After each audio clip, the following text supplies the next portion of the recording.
सीरत है क्या सूरत है, अम्मा एक मूरत है, पांव छुए और काम हुआ, अम्मा एक मूरत है। बंधु, आज का हमारा विषय दिया गया, सोच कर सोचो अगर मां न होती। क्योंकि दुनिया से जाने के हजार रास्ते हैं, दुनिया से जाने के हजार रास्ते हैं, मगर आने का एक ही रास्ता है, मां और सिर्फ मां। इसलिए आज का हमारा विषय है मां की ममता और मां की महिमा। ये दो शब्द बहुत महत्वपूर्ण है कि मां की गरिमा क्या है, मां की महिमा क्या है। एक साहित्यिक कवि था, बैठा था, मन में विचार उठने लगा कि मां को क्या उपमा दूं।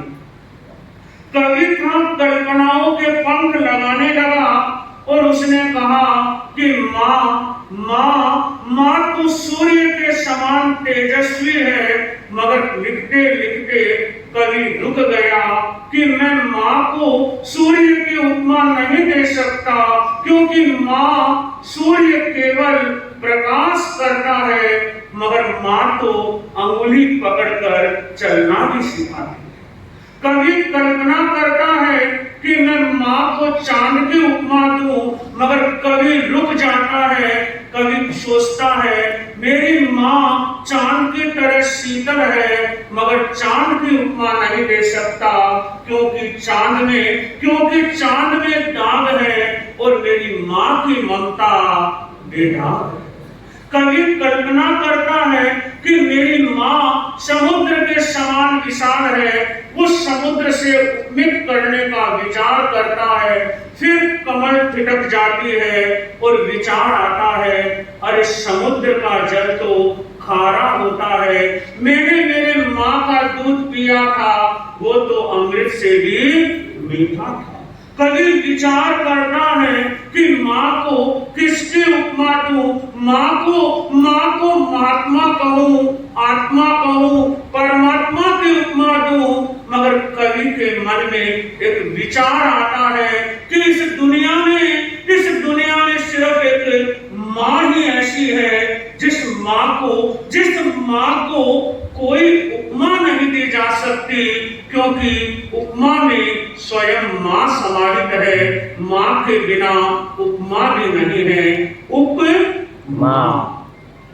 तो आज का जो विषय है मां की ममता, मां की महिमा, बंधुओं याद रहे मां दुनिया का सबसे छोटा शब्द है, मगर बीज चाहे कितना भी छोटा हो, उस बीज में वो क्षमता होती है, वह बीज एक दिन बरगद में बदल जाता है और न जाने कितने लोगों को छांव देता है। कवि कल्पना करता है कि मां को कोई उपमा नहीं दी जा सकती, क्योंकि मां में दो अक्षर आते हैं, एक मैं और दूसरा ए। मां में मैं और ए आता है, मैं से महावीर है, मैं से महादेव है, ऐसे हरिहंत है, ऐसे आदि ब्रह्मा है। इसलिए मां को कोई उपमा नहीं दूंगा, क्योंकि मां के बिना तो महावीर और महादेव भी अधूरे हैं। मां के बिना तो महावीर और महादेव भी अधूरे हैं। बंधुओं, सनातन धर्म की ये मान्यता है कि ब्रह्मा सृजन करता है, विष्णु पालन करता है और शिव उद्धार करते हैं, मगर मेरा मन कहता है जैसे ब्रह्मा ब्रह्मांड में समाये हैं और ब्रह्मांड में जैसे ब्रह्मा समाये हैं, वैसे ही मां में पुत्र समाया है और पुत्र में मां समाई है। मां ब्रह्मा भी है, मां विष्णु भी है, मां महेश भी है, क्योंकि मां आखिर मां है। वो सृजन भी करती है, पालन भी करती है और वो हमारा उद्धार भी। इसलिए मैंने एक दिन बड़ी कड़वी बात कही थी कि जिंदगी में हमेशा ये याद रखना कि जो अपने माता और पिता की अंगुली पकड़कर रखते हैं, जो जिंदगी में अपने माता और पिता की अंगुली पकड़कर रखते हैं, जिंदगी में कभी भी उन्हें किसी के पांव नहीं पकड़ते।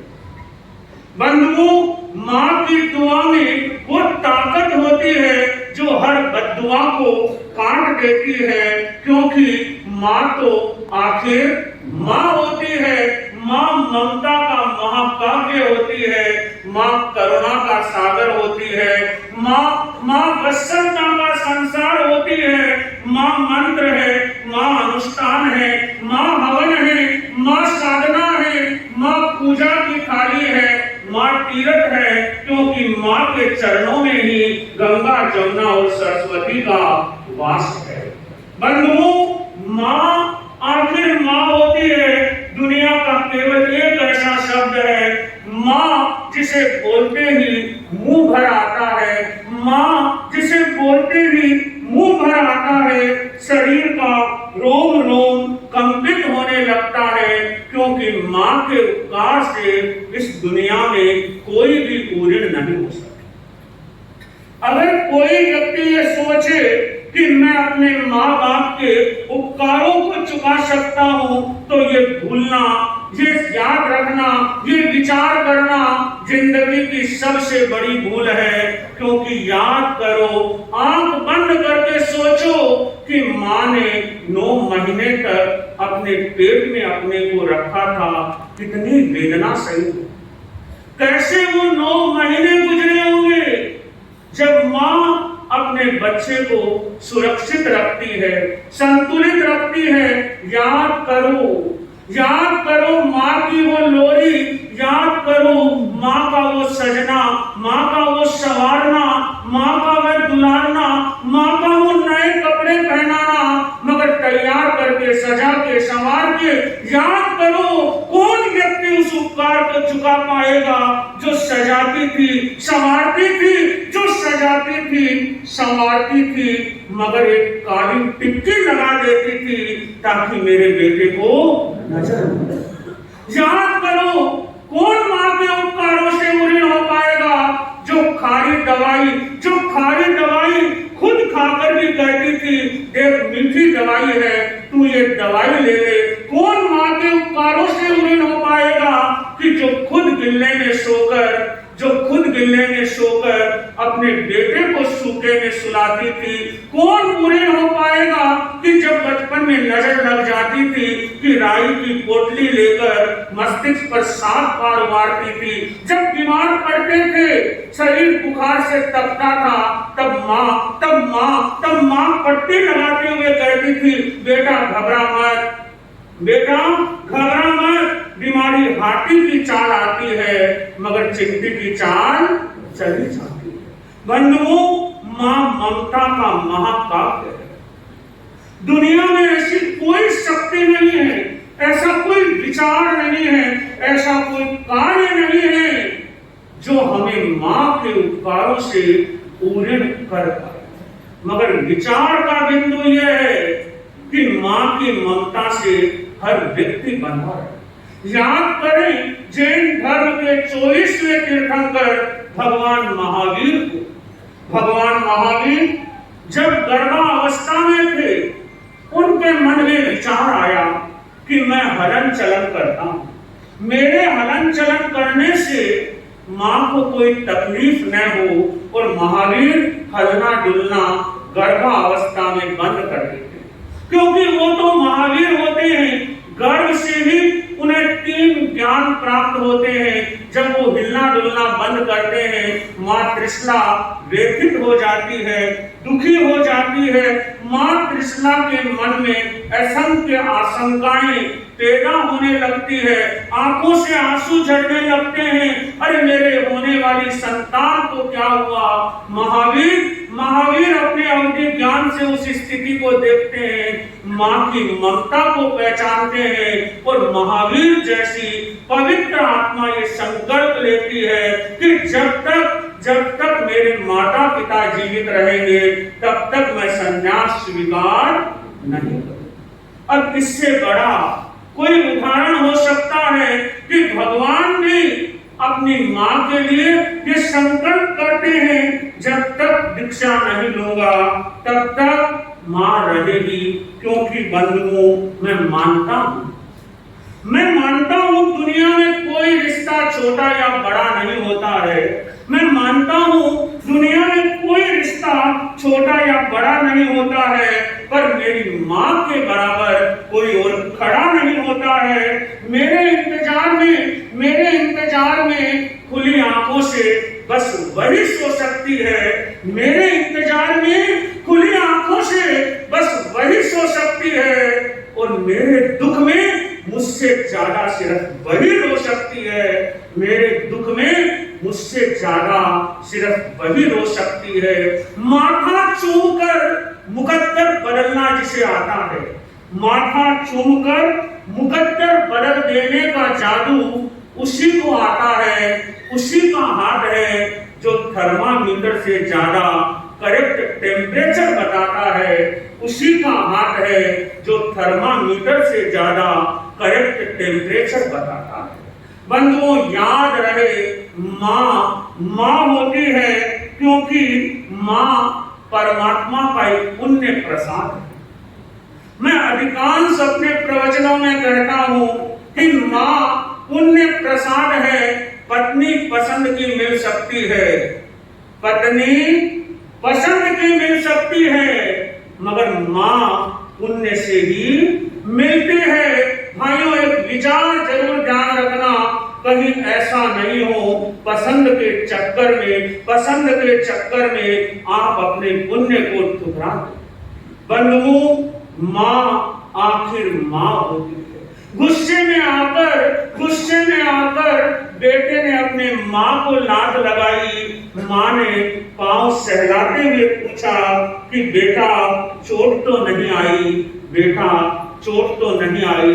क्योंकि बंधुओं, जो माँ है, मेरा मानना यह है कि दुनिया का सबसे भाग्यशाली, सबसे समृद्धशाली, सबसे शक्तिशाली, सबसे पुण्य संपन्न वो व्यक्ति है जिसके पास में माँ है।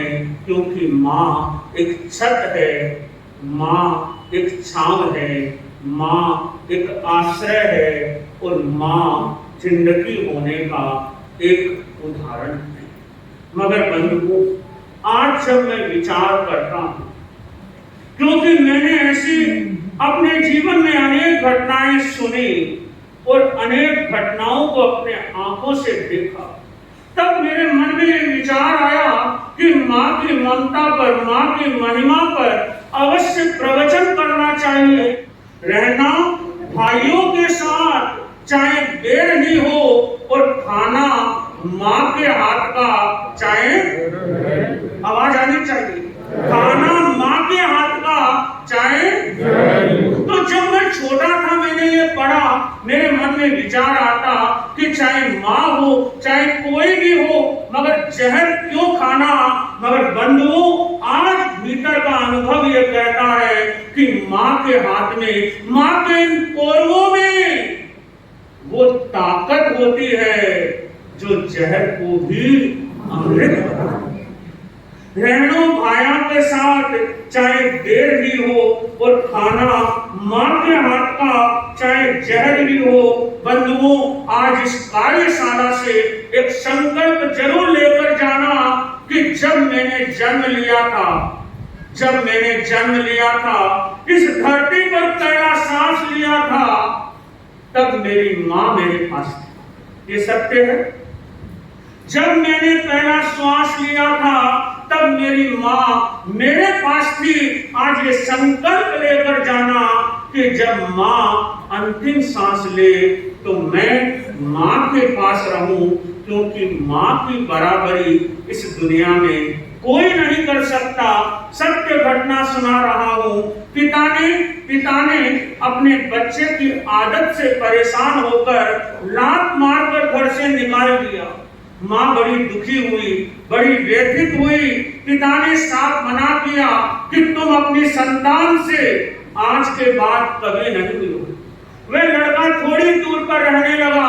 माँ को पता चला कि मेरे बेटे को बुखार है, मेरे बेटे को बुखार है।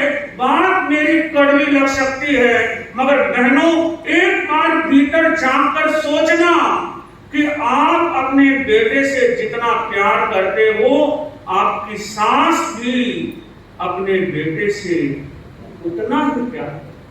वो केवल पति नहीं है, ये याद रहे, वो किसी का बेटा भी है।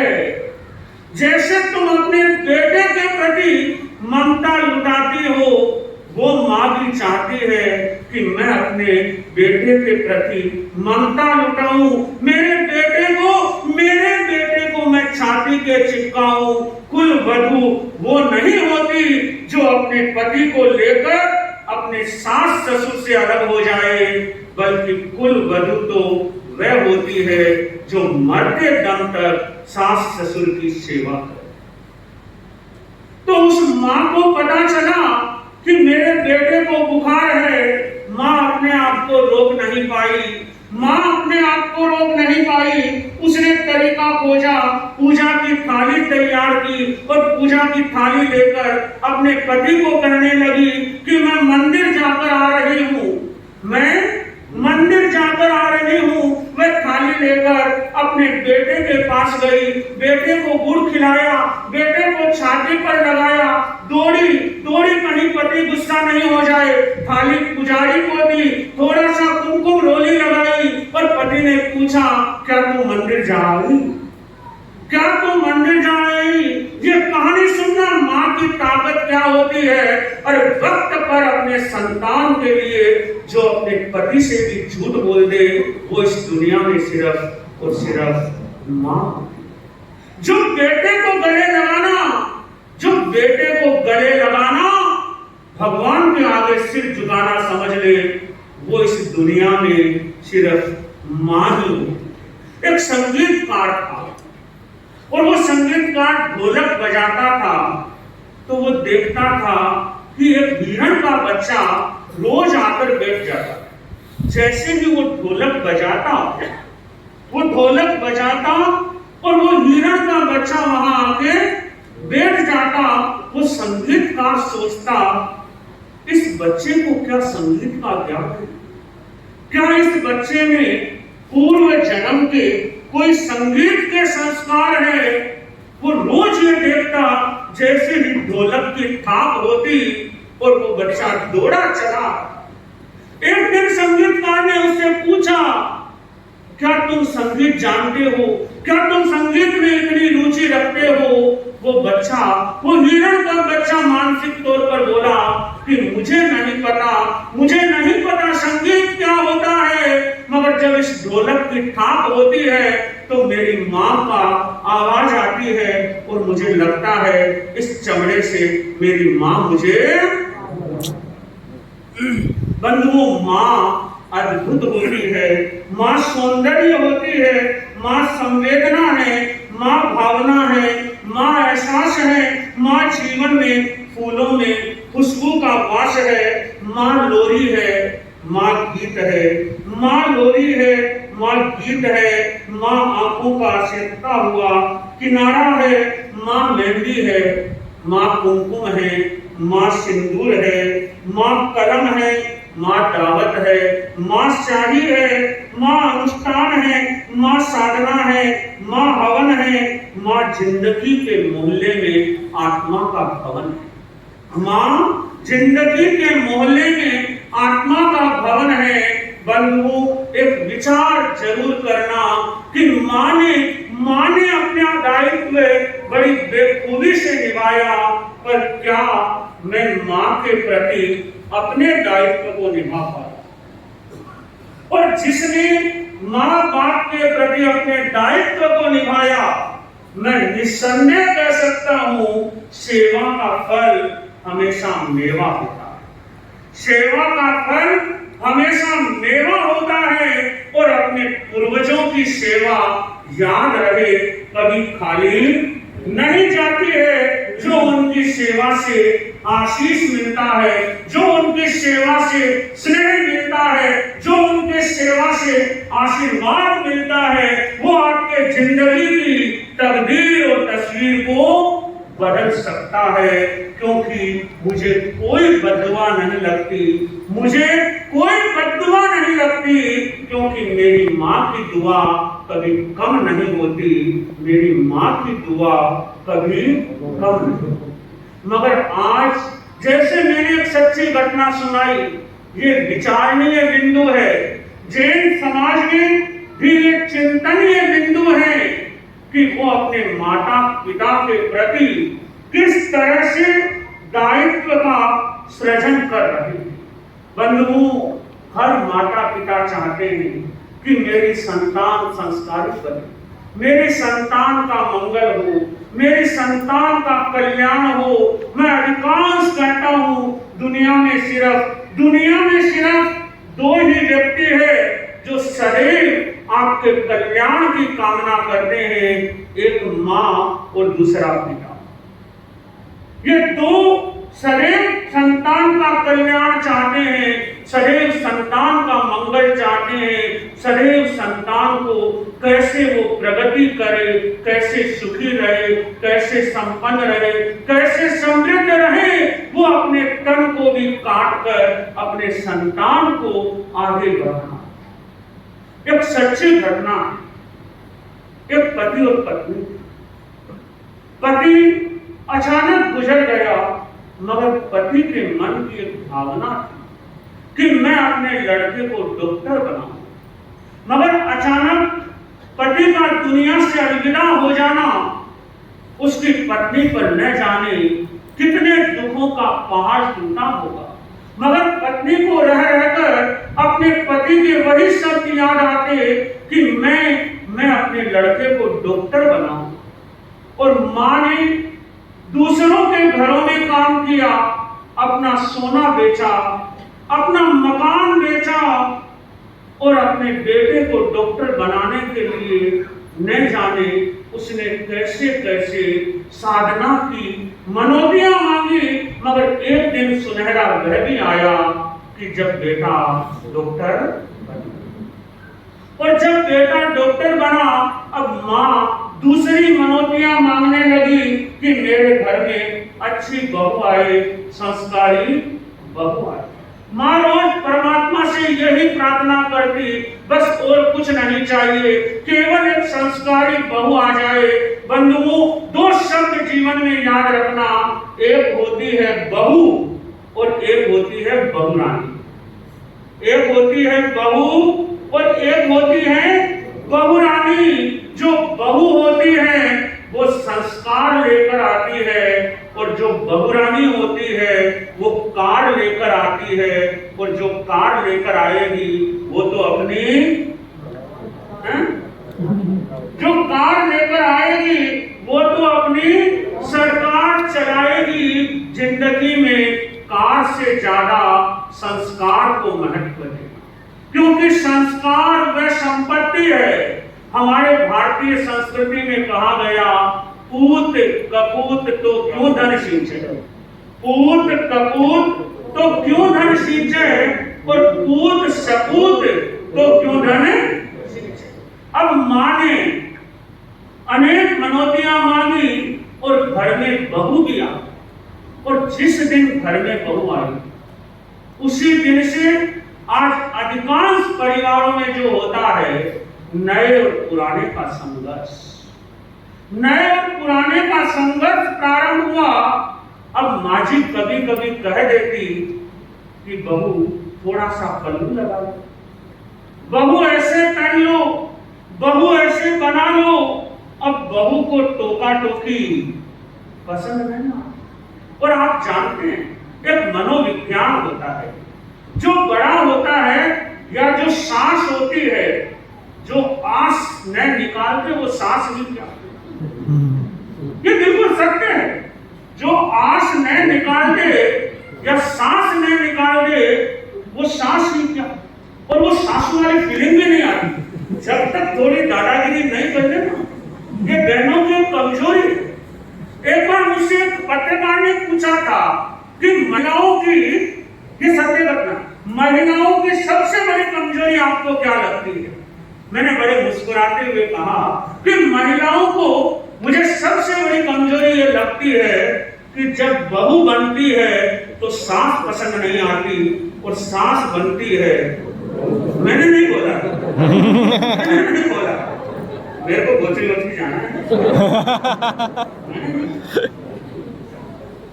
मतलब ये हकीकत है।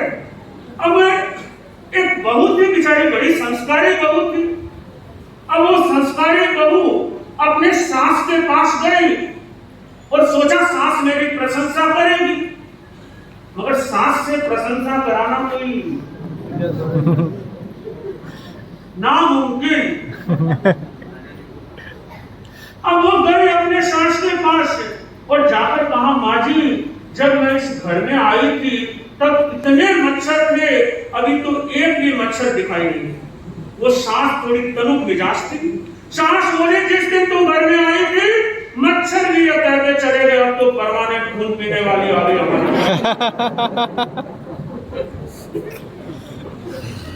पर मैंने विचार उल्टा किया। मैंने कहा अगर वो सास समझदार होती तो सास बहू के सर पर हाथ रखती और कहती, बेटी तू सफाई इतनी अच्छी करती है कि मच्छर कहां से आए। यही तरीका है। मगर सासुओं की सबसे बड़ी गलती क्या है? बात कड़वी लग सकती है मगर वो बेटी जो 4 दिन के लिए आती है, वो बेटी, बहुत ध्यान से सुनना, ये हर घर की लगभग समस्या है। जो बेटी 4 दिन के लिए आती है और माँ बाप की ऐसे सेवा करती है, मम्मी पापा। अब वो सास को लगता है बेटे बहू तो मेरे दुश्मनी है, बेटे बहू तो मेरे दुश्मनी है। ये कमजोरी है। हमें कभी एक पक्ष पर चिंतन नहीं करना चाहिए। समस्या का समाधान बंधुओं तभी मिलता है जब सर्वांगीण चिंतन होता है। तो ये जब वो बेटी आती है और वो वैसा व्यवहार दिखाया जाता है, चाय बनानी है, पिता ने कहा कि चाय पीनी है, बेटी खड़ी होने लगती है। समझ गए ना? मैं बोलूं तो अच्छा है। बेटी खड़ी होने लगती है और वो मां कहती, नहीं तू बैठ, तेरी भाभी क्या काम करे। और यहीं से जो मतभेद पैदा होने शुरू होते हैं, क्योंकि जब एक मां, एक सास बहू और बेटे में अंतर समझती है, जब एक सास बेटी और बहू में अंतर समझती है, तभी मतभेद पैदा होने लगते हैं। मगर वो मां अलग थी। उस मां ने बेटे को पढ़ाया, बेटे को लिखाया, डॉक्टर बनाया। बहू में आई मगर वही नए और पुराने का संघर्ष प्रारंभ हुआ। मगर याद रखना, सारी नई बातें अच्छी नहीं हैं तो सारी पुरानी बातें भी अच्छी नहीं हैं। एक स्वस्थ परिवार के लिए परिवार की परंपराओं का प्रतिलेखन होना चाहिए, पुनर्मूल्यांकन होना चाहिए कि कौन सी परंपराएं उचित है, कौन सी परंपराएं अनुचित है। हम विचार करें तो वो बहू आई, रोज का संघर्ष प्रारंभ हुआ और एक दिन बहू ने अपने पति से कहा कि या तो इस घर में मां रहेगी या मैं, या तो इस घर में मां रहेगी या मैं रहूंगी। मैं विचार देता हूं बहनों, ये विचार करना, जब आप ऐसी स्थिति पैदा करते हो तो सास और बहू के बीच में एक ट्रायंगल बनता है। याद रहना चाहिए, उस सास और बहू के मन मुटाव से एक पिता का, एक पति का और एक बेटे का, एक पिता का, एक पति का और एक बेटे की क्या दयनीय स्थिति बनती है, जिसे शब्दों से बयां नहीं कर पाते, क्योंकि वो अस्तित्व 2 चक्की के बीच में किसने, न वह इधर बोल सकता है न वह उधर बोल सकता है। और यही कारण है, सत्य बता रहा हूं, कि भाइयों को अटैक, डॉक्टर साहब क्यों महिलाओं से ज्यादा अटैक अगर आप रिपोर्ट उठाकर देखेंगे तो वो भाइयों को आते हैं और फिर अस्पताल में वक्त पर यारों के साथ अगर दिल खोल लिया होता, भाइयों की ये सबसे बड़ी समस्या है।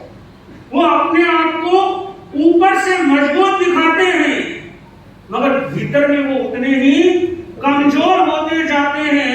वक्त पर यारों के साथ अगर दिल खोल लिया होता तो आज अस्पतालों में औजारों के साथ खोलना नहीं।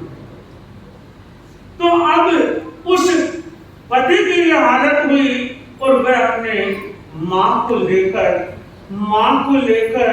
वृद्धाश्रम, और वृद्धाश्रम याद रखना भारत की संस्कृति पर कलंक है, और कलंक के सिवाय कुछ भी नहीं है, क्योंकि वृद्धों को आश्रम की नहीं आश्रय की जरूरत थी। वो लेकर गया वृद्धाश्रम और ऊपर एक शब्द लिखा था, अपना घर।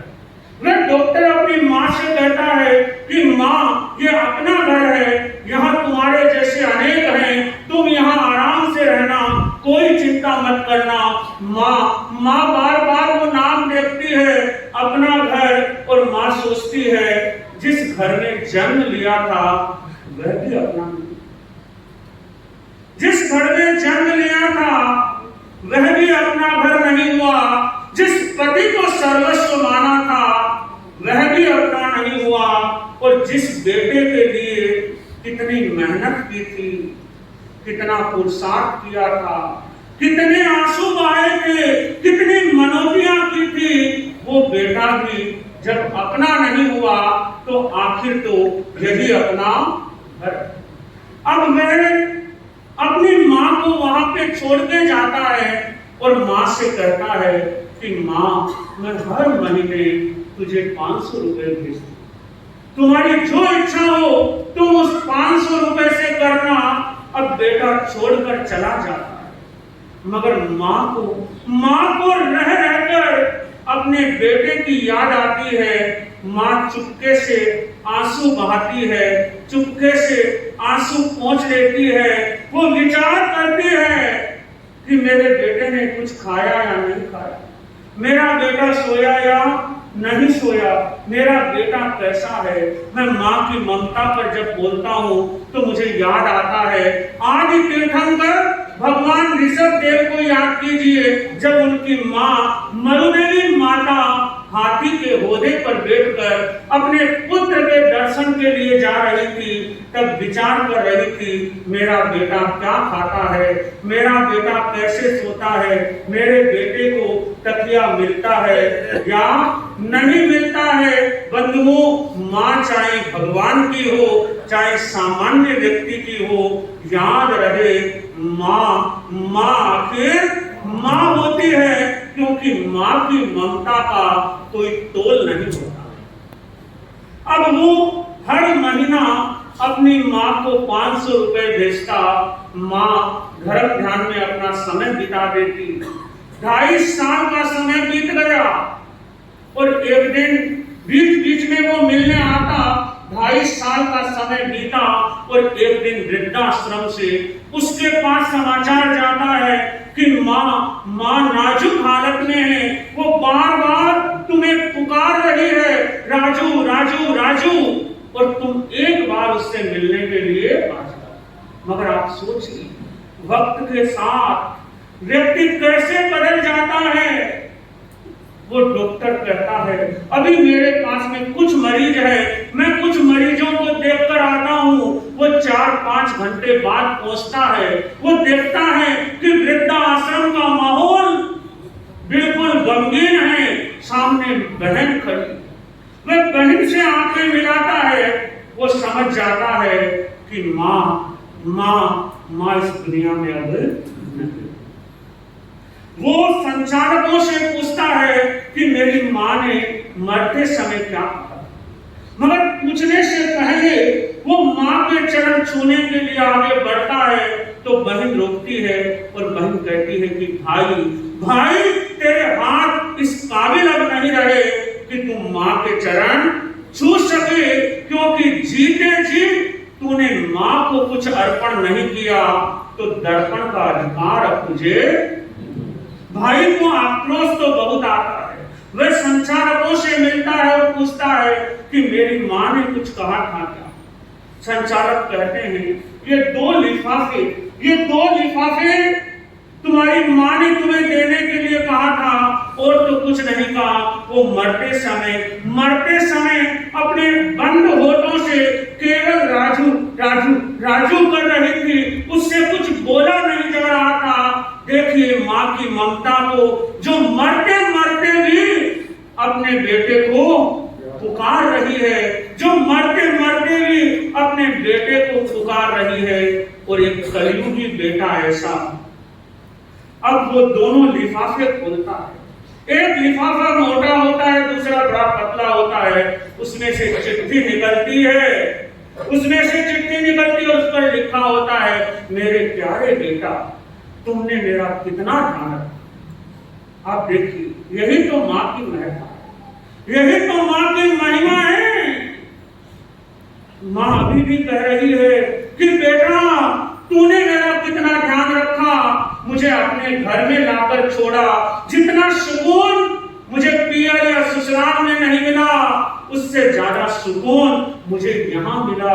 तुम कितने अच्छे बेटे हो कि हर महीने मुझे 500 रुपए भेजते, हर महीने मुझे 500 रुपए भेजते थे।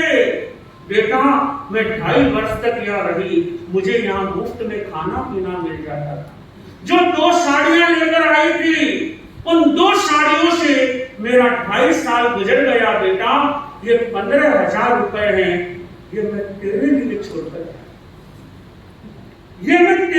छोड़कर जा रही हूं, क्योंकि तुम मेरे बड़े अच्छे बेटे थे, प्यारे बेटे थे। क्या पता आज मैं बूढ़ी हुई, कल बेटा तू भी बूढ़ा,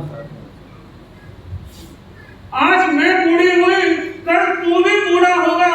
तू तो बड़ा मेरा प्यारा बेटा था, हर महीने मुझे 500 रुपए भेज देता था, मगर हो सकता है तेरा बेटा तुझे न भेजे तो तू ये 15,000 रख ले, ये तेरे काम। जिंदा जी जो बेटा अपने माँ की चिंता नहीं करता, मगर माँ वो होती है जो मरते दम तक अपने बेटे की चिंता करती है, अपने बेटे को स्नेह करती है, अपने बेटे को प्यार करती है। बंधुओं, इसलिए कुछ संकल्प जरूर होने चाहिए। पहला संकल्प ये होना चाहिए कि मैं प्रातः उठकर सर्वप्रथम अपने माता और पिता को प्रणाम करूं, क्योंकि प्रणाम की जो संस्कृति है, जब हम बड़ों के आगे अपना शीश झुकाते हैं और जब माता पिता के आगे अपना शीश झुकाते हैं, तो उनसे मिलने वाली जो शक्ति है, जो आशीर्वाद है, जो दुआ है, वो हमारे तकदीर की तस्वीर को बदल देती है। मुझे भारतीय ग्रंथों में रामचरितमानस बहुत प्रिय है और पूज्यपाद गोस्वामी तुलसीदास जी रामचरितमानस में एक जगह बहुत सुंदर लिखते हैं, प्रातः उठकर रघुनाथा मात तात नमाहि माथा। कि भगवान राम प्रातः उठते ही सबसे पहला काम कौन सा करते थे, वो अपने माता और पिता के चरणों में अपना शीश झुकाते। दूसरा संकल्प आप ये कीजिए कि उन्हें प्रेजेंट नहीं चाहिए, उन्हें आपकी प्रेजेंस चाहिए। आप उन्हें क्या उपहार देते हैं ये महत्वपूर्ण नहीं होता, ये प्रयोग आजमा कर देख लेना। अगर माता पिता के पास में 5 मिनट भी बैठोगे और केवल इतना सा पूछ लोगे, माँ तू कैसी है, माँ तू कैसी है, आप देखना माँ का चेहरा ऐसा खिल जाएगा जिसे उसे त्रिलोक की पूरी संपत्ति मिले। क्योंकि माँ यही चाहती है कि मेरा बेटा मेरा।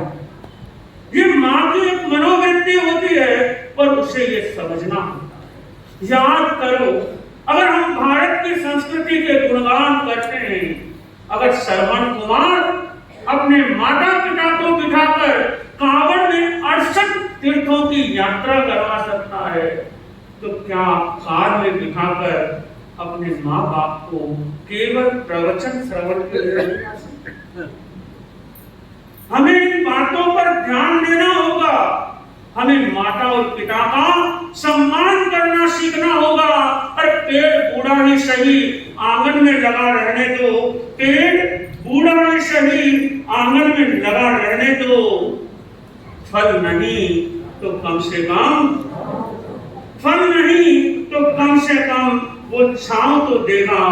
बंधुओं, माँ की ममता, माँ की महिमा अपार है, अद्भुत है, जिसे शब्दों में नहीं बांधा जा सकता। माँ की महिमा का गुणगान तो भगवान अवतरित हो जाए तब भी नहीं कर सकते, क्योंकि भगवान भी माँ के बिना अधूरे हैं। माँ ममता का महाकाव्य है, माँ वत्सलता का सागर है, माँ करुणा का मूर्त रूप है, माँ गंगा है, माँ तीर्थ है, और माँ के चरणों में ही जन्नत है। माँ के चरणों में ही जन्नत है। इसलिए हम याद रखें कि माँ के प्रति हम ऐसी विचारधारा को अपना ले। हो सकता है माँ की कुछ गलतियां हो, माँ अपने 2 बेटों में 4 बेटों में यद किंचित भेदभाव भी करती हो, मगर बेटे का कर्तव्य है कि माँ ने समान पाला था तो मैं माँ की समान सेवा करूं।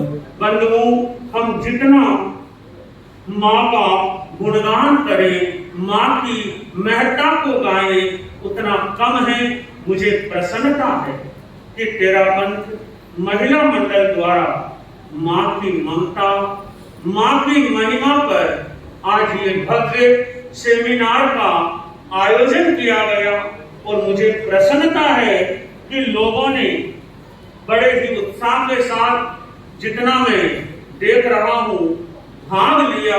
और बंधुओं, हम सब जानते हैं कि चातुर्मास का समय चल रहा है, और चातुर्मास के समय में हम जितनी धर्म आराधना कर सकें, हमारे केवल और केवल 2 लक्ष्य है। पहला लक्ष्य है जप, और दूसरा लक्ष्य है तप। कि तप और जप बढ़े, क्योंकि तप में वो ताकत है जो हमारे कर्मों का नाश कर देती है। जो भाई बहन, कहावत है ना, अगर सावन में भी कोई तप न कर सके तो फिर वो तप कब करेगा? और जिस दिन आपका संकल्प बल, आत्मबल, मनोबल जाग जाएगा, तपस्या करने का मार्ग भी प्रशस्त हो जाएगा। मैं अनुमोदना करता हूँ जो भाई बहन तप के क्षेत्र में आगे बढ़ते हैं।